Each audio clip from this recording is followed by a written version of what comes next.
నేను అంటలేని మాట ఆ పార్టీ నాయకురాలే అన్నారు. ఏమన్నారు మిత్రులారా? మా పార్టీలో దయ్యాలు చేరనే. సొంతింటి బిడ్డ టీఆర్ఎస్లు ఉన్నోళ్ళు దయ్యాలని చెప్తుంటే సమాధానం చెప్పలేక దయ్యాల నాయకుడు ఫామ్ హౌస్ లో నిద్రపోతుండు. నేను అడుగుతున్నది బీఆర్ఎస్ కాదు, డిఆర్ఎస్.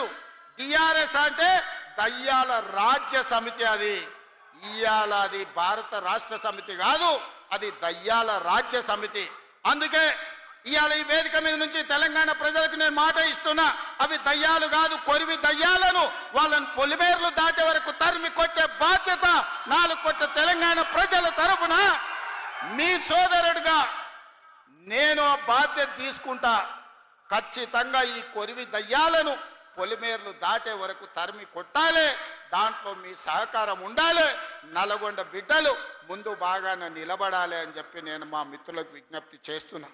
ఇవాళ మిత్రులారా, నేను ప్రభుత్వ ఉద్యోగుల గురించి చర్చించి